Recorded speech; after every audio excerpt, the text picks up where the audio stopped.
আসসালামু আলাইকুম। হে বিশ্ববাসী, আমি নুসরাত জাহান সামিয়া আবারও আপনাদের সামনে উপস্থিত হইলাম আরও একটি আলোচনা নিয়ে। আজকে আমি আপনাদের সামনে যেই বিষয়ে আলোচনা করব সেটি হলো সকল সত্য ধর্মেই মুহাম্মদ আছে। এই বিশ্বজগতে মুহাম্মদ ছাড়া কোনো কিছুই নাই। এই নিয়ে কিছু তত্ত্ব আলোচনা করব। মুহাম্মদ সকল ধর্মে এবং বিশ্বের সকল জায়গায় কি করে আছে বা থাকতে পারে? আল্লাহ তাআলা বলিয়াছেন, আলা কুল্লে শাইইন কদির, অর্থাৎ আমি আল্লাহ সর্ব জায়গায় বিরাজমান। আরও বলা হইয়াছে আলা কুল্লে শাইইন মুঈত, অর্থাৎ মুহাম্মদও সমস্ত বিশ্বে আছে। কিন্তু কেমন করে থাকতে পারে? সমস্ত বিশ্বে তো শুধু আল্লাহই বিরাজমান আছেন। উত্তরটি হলো, আল্লাহর নূরে মুহাম্মদী নূর সৃষ্টি হইয়াছে এবং মুহাম্মদী নূরে সারা জাহান সৃষ্টি হইয়াছে। সারা জাহান যদি সৃষ্টি হইয়া থাকে মুহাম্মদী নূরে, তাহলে জাহানের নয়, শুধু দুজাহানের সমস্ত কিছুই আল্লাহ সৃষ্টি করিয়াছেন মুহাম্মদী নূর দ্বারা। বিশ্বটি যদি মুহাম্মদী নূরে সৃষ্টি হইয়া থাকে, তাহলে মুহাম্মদ ছাড়া কোন জায়গাটি আর আছে? হ্যাঁ, যদি থাকে তাহলে সমস্ত বিশ্বের বাহিরে হতে পারে, কিন্তু বিশ্বের ভিতরে নয় এবং বিশ্বটিও নয়। মুহাম্মদ শুধু বিশ্বজগৎ নিয়ে, আর আল্লাহ তাআলা যিনি মহান স্রষ্টা, তিনি সমগ্র বিশ্বজগতেও বিরাজমান।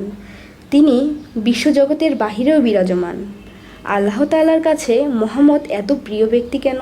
আল্লাহ তাআলার কাছে মুহাম্মদ এত প্রিয় ব্যক্তি, আল্লাহর কাছে এমন প্রিয় ব্যক্তি আর কেউই নাই।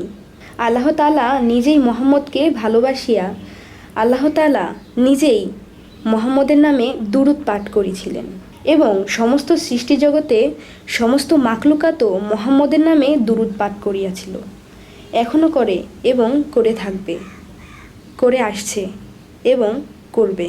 সকল সত্য ধর্মই আল্লাহ আছে এবং সকল সত্য ধর্মেই মুহাম্মদও আছে। কেমন করে? চলুন আরেকটু বুঝে নেই। ঈসা রুহুল্লাহ, মুসা কালামুল্লাহ, দাউদ জাব্বারুল্লাহ, ইব্রাহিম খলিলুল্লাহ, প্রত্যেকেই আলাদা আলাদা ধর্ম এবং আলাদা আলাদা ধর্মের নাম খ্রিস্টান ধর্ম, ইহুদি ধর্ম, নাসারা ধর্ম এবং মুসলমান ধর্ম।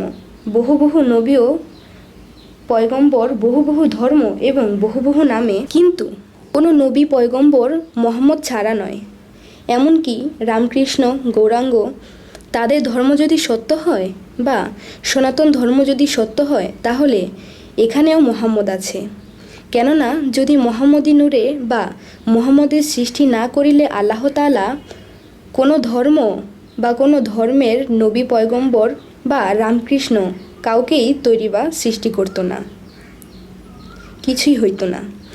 এমনকি যেই জায়গায় মুহাম্মদ নাই, সেই জায়গায় তো কোনো কিছুই নেই। এমনকি সেই জায়গায় কোনো কিছুর অস্তিত্বও থাকতে পারে না, অস্তিত্বও নেই। তাহলে সেই জায়গায় নবী পয়গম্বর এবং রামকৃষ্ণ, এমনকি তাদের কোনো অস্তিত্বও থাকতো না। তাই বলছি, মুহাম্মদ না থাকিলে এই বিশ্বজগৎ থাকতো না। তাহলে মুহাম্মদ কি? আবার বলা হইয়াছে, মান আরাফা নাফসাহু ফাকাত আরা রাব্বাহু, অর্থাৎ নিজেকে যখন চেনা হবে, সমস্ত বিশ্বটাকেই চেনা হবে, সমস্ত বিশ্ব জগৎটাকেই চেনা হবে।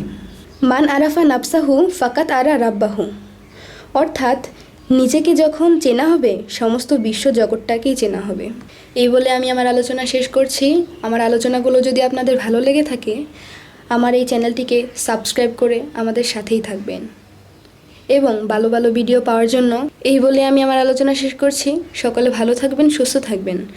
আমাদের ভিডিওগুলো যদি আপনাদের ভালো লাগে, আমাদের চ্যানেলটিকে সাবস্ক্রাইব করে আমাদের সাথেই থাকবেন এবং লাইক, কমেন্ট এবং শেয়ার করবেন।